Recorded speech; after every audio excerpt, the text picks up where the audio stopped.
You guys, this is TsubakiSwagg coming to you, gotcha, with my review of Pupa episode 4.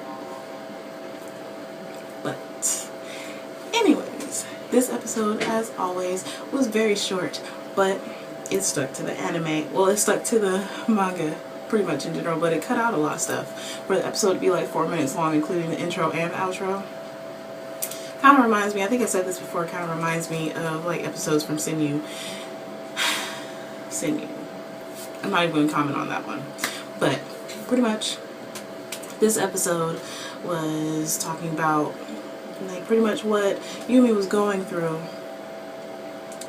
Like she was in her subconscious and she was talking to the teddy bear of her brother, and it was like all torn to pieces and stuff, and head rolled towards her and turned into this big creepy grin, and it gives me chills every time I see that teddy bear.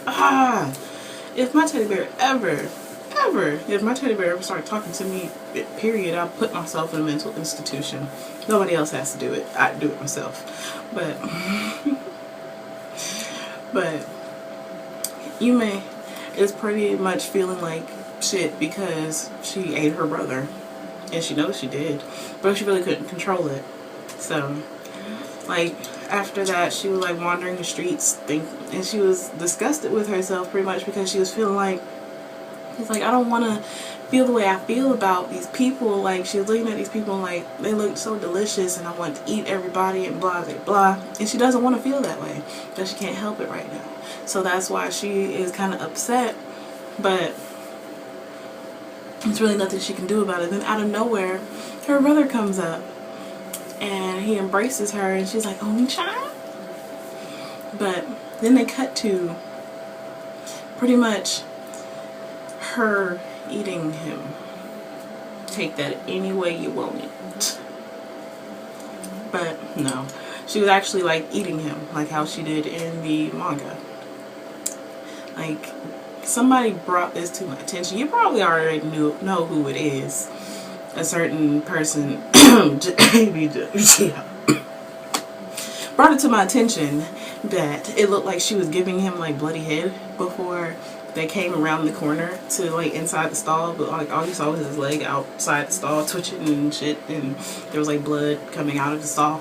But when you get in there, you can tell she's not doing that. She is eating him, like taking pieces of his flesh and eating him, and he's like not necessarily screaming. It's like in between a scream and a moan, so I think he's getting off on this shit, but that's neither here nor there. But they show her like eating him, and then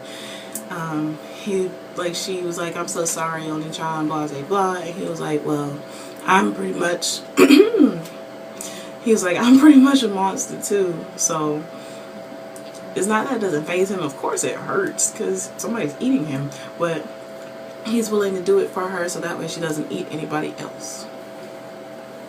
And that was pretty much the end of the episode. I don't know why I keep watching this anime. I know why. Because it's dark and demented, and I'm dark and demented.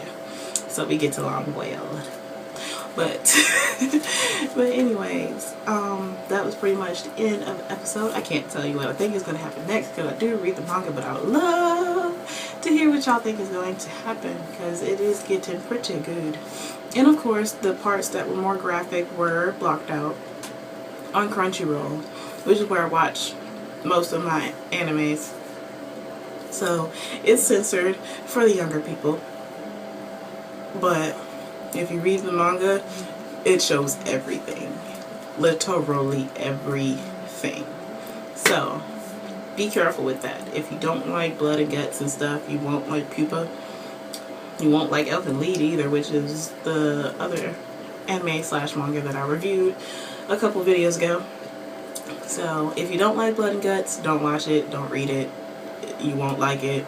But if you do, I suggest doing it because once you get past the like little innuendos that they put in there, it's pretty awesome and I like it. So I will continue to review the episodes even though they're like 4 minutes long. Well, 2 minutes if you don't count the intro and outro. So as always, please remember to comment, rate, and subscribe. And this is TsubakiSwagg saying adios.